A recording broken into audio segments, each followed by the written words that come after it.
Hi, Nicole. How are you? I'm fabulous. How are you? Very good, thank you. How's it going over there? Oh, it's wonderful. It's wonderful. We had a beautiful storm last night, and today everything's fresh and clean. It's lovely. It's lovely. Oh, perfect.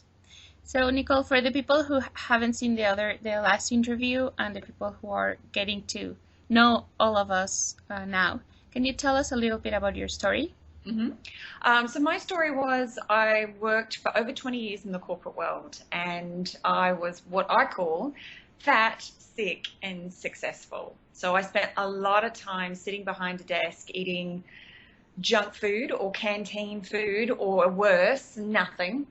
um, and working extremely long hours, like 16 hours a day. And I mean, I love working. I really, really love working. However, it was completely out of balance. So much so that I spent that much time sitting on my chair that at the back of my leg, there was a dent where the edge of my chair was. So I had my bottom and then I had my leg and then I had this dent in the fat in my leg and then the rest of my leg. Because I sat so much, the edge of my chair just kind of created a bit of groove in the back of my leg. So things were not good. I didn't enjoy being inside my body. I was in pain a lot. I didn't enjoy being inside my mind either.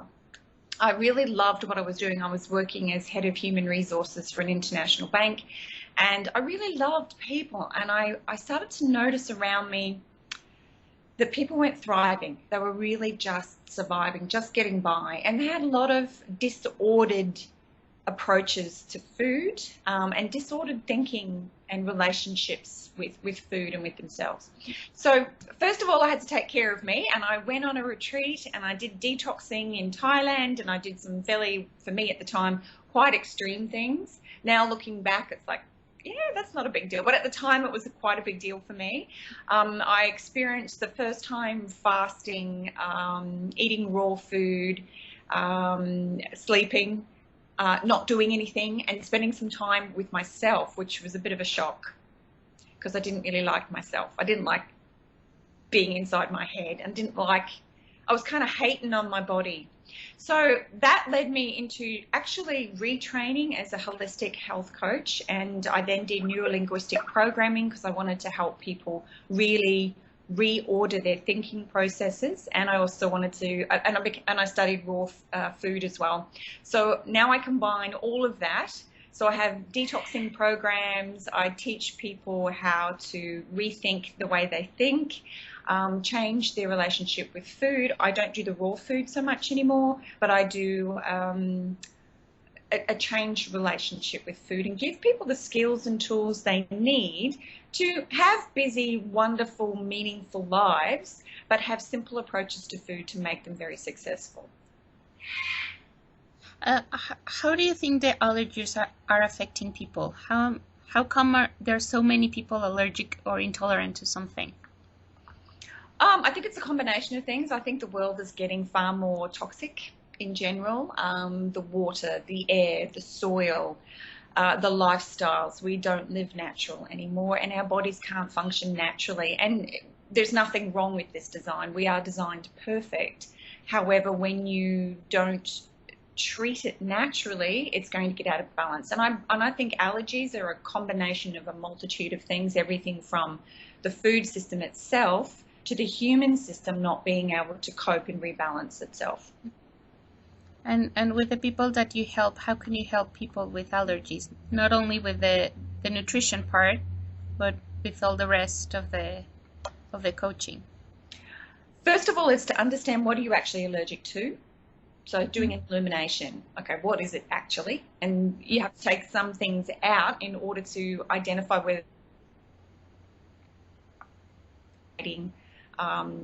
that reaction within your body. The second thing is to identify what foods work really well for you and to focus on those. Understanding how to read labels, just common things that people aren't aware of, give them their power back. So first of all, it's just what am I allergic to? Second of all is put in some really, really good stuff to help your body take care of itself. Understanding the food system, reading labels and making higher quality choices. And very, very important is detoxing, because once you're at the point of saturation or you're at the tipping point where your body's showing up with some symptoms, you need to give it a rest. You need to clean it out. You need to give it a break. You need to bring down the inflammation, bring down the stressors from a body that's overloaded and allow the natural to take care of itself as well. So is it possible to get healed from allergies? I have my views on that. I'm not a medical professional, and I wouldn't say that it's necessarily something that I want to give a hard opinion on. But from my experience from dealing with both the allopathic and the naturopathic side of health and healing, you can do an awful lot to help your body heal itself. And I would say it's looking at that whole system approach to how come the body is showing up with that symptomology. Really, your body is truly amazing. It's a magical system. As I said, there's no mistake with this. We just simply have to create the environment for it to thrive instead of just getting by. So how would you help people to reach to that level of thriving and success? Absolutely. Yeah. I think it's personal, I guess, in every, but there must be something that works for a lot of people that you can share a little bit now in the video. Okay, so in general, what I do with people is I do a 90-minute assessment. I spend 15 minutes with them, and then I spend the rest of the time doing some research and putting together a basic plan for them. So I do a free health history consultation with people so I can understand their story, and that health history consultation goes through all elements of their life. So all the 5 areas: food, thoughts, relationships, movement, and spiritual connection. And whatever that, it's not me, I'm understanding where they're coming from, exploring what's worked for them in the past, and then talking about, well, okay, what are we going to do from here to take them forward? What's already working, let's keep doing it or do more of it. What's not necessarily working or not optimal, and let's rework that. I would definitely do a detox of some kind, whether that's the 9-day cleanse that I offer or the 7 to 21-day cleanup program. I absolutely work with thoughts, changing their thoughts about their relationship with the world outside of them and the world within them.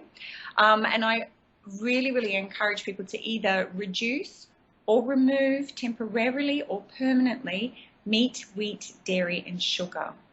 Processed foods, once you take out meat, wheat, dairy and sugar, basically your processed foods go down quite considerably anyway. Now, I'm not a vegan or a vegetarian or a food label of any kind. I just know that by giving the body a break for a period of time from those things, people can see a significant improvement in health and well-being, even emotions, moods, hormones, general bodily functions, and bringing in a lot of high-quality, whole foods, natural, back to nature. And some of the superfoods as well. I'm a big fan of aloe vera gel straight from the plant, or I use a particular product that I'm absolutely in love with to make it really simple for people, and that's the process that I would take. And we generally take around 6 weeks if people are really focused on making that shift, 3 months if we have a little bit more work to do. And I love it because generally my clients turn into friends, so I have a lot of friends around the world. It's wonderful. Yes. Let's talk a little bit about food. What's your favorite food to prepare? Chocolate. Absolutely. It's messy. It's delicious. I feel like I'm really treating myself well. It impresses other people, and actually it's really simple. And my recipe that's in the book, totally my favorite. Probably not as messy as the plain chocolate, but yes, chocolate. And chocolate's a superfood, and you need to eat it every day. Obviously, yes. Good stuff, the raw stuff, the high quality, etc., but absolutely every day. So that's definitely my favorite. Okay, and what is the ingredient that's never missing from your kitchen? Ooh, besides never missing from my kitchen. Lemon, absolutely lemon, aloe vera, and raw cacao. Okay, not combined. That would just be kind of weird. But yeah. Yeah, like ingredients. Is there something that you want to tell people about this book that you're excited about? Oh, try every recipe. Listen to your body. Have fun. It's not supposed to be, life is supposed to be fun. It's not so taken so seriously. I mean, life is serious in some respects, but have fun with this journey. And food is just a big, beautiful, wonderful part of that. If you're afraid of food, or you're denying yourself the good things in life, well, you've got some other things going on. But with this book, love it, enjoy it, have fun with it, share it, eat everything. Let me know how you're enjoying my recipe. I absolutely love my recipe, of course, but you don't necessarily have to. But please try it and play with it and be creative, and don't be afraid of food. Love food, and love food that loves you as well. That's a very good phrase. I like that. Because some people are scared of actually getting inside the kitchen. They think it's difficult. It's going to be messy or hard, or they're not going to have a good result. I have a story. Can I share a little story? I was living overseas for a long time in a very multicultural part of the world, in the Middle East, and I was working with a lovely lady from India, and she was like, can I come over to your house and see how Western people cook? Because you seem to have a lot of time. It's like, sure, because she was spending 2 hours a day in the kitchen making meals. And I thought, wow, that's a long time in the kitchen. I don't want to spend that much time in the kitchen. Don't even like the kitchen. Anyway, I said, sure, come on over. So this is quite a few years ago now. And I made dinner, and she came to the kitchen because she wanted to see what I did. And I said, oh, okay, I'm going to make satay chicken. Sweet and sour chicken. She said, okay, that sounds really interesting. So I cut up the chicken and I stir-fried it, and then I opened a jar of sweet and sour sauce and vegetables and poured it in. And she looked at me like I was an alien from another planet. She'd never seen that before, ever. She said, what are you doing? I said, I'm cooking. She's like, that's not cooking. I'm like, really? That's not cooking? In my world, that's cooking. She's like, no, what we do is we have all these spices, and then I've got to prepare and chop and pound and grind and mix all this. I'm like, seriously? So my way was not healthy because I couldn't control the ingredients that were in the jar. At the time, I didn't even know how to read labels. And she was spending half of her life, she worked all day, long hours, had children, and went home and spent 2 hours making food. And I was like, wow. So, and I was afraid of the kitchen. In fact, my husband did a lot of the cooking because my food was so awful. And he liked being in the kitchen. He liked that creative, and he liked serving food. So it was just a place I wasn't very comfortable with. And then over time, particularly when I realized there's a lot of power in the ability to nourish yourself and to show love to other people and to overcome a number of health challenges. If you learn some basic skills in the kitchen, and if you get comfortable in the kitchen and you get playful in the kitchen. So I've been on a long journey from the jar pouring into the pot to the, oh, let's make some raw chocolate. So that was a bit of a journey there. So what I do in my coaching practice as well is keep it really simple for people, teach them some really, really good basic recipes and some good basic kitchen skills, because actually, you know what? The kitchen is a beautiful, wonderful place of nourishment and love and family and community, but life, that's there to serve the other things that you want to be doing in your life. What's your life's purpose? Go out and do what you're there for, but use the kitchen as fuel for the journey. It's not the point. Food's not the point. It's simply one of the beautiful tools that we have to live the life of our dreams. Exactly. To keep going. Yeah. Yeah. Very good, Nicole. Something else that you want to share, people? How can they reach you?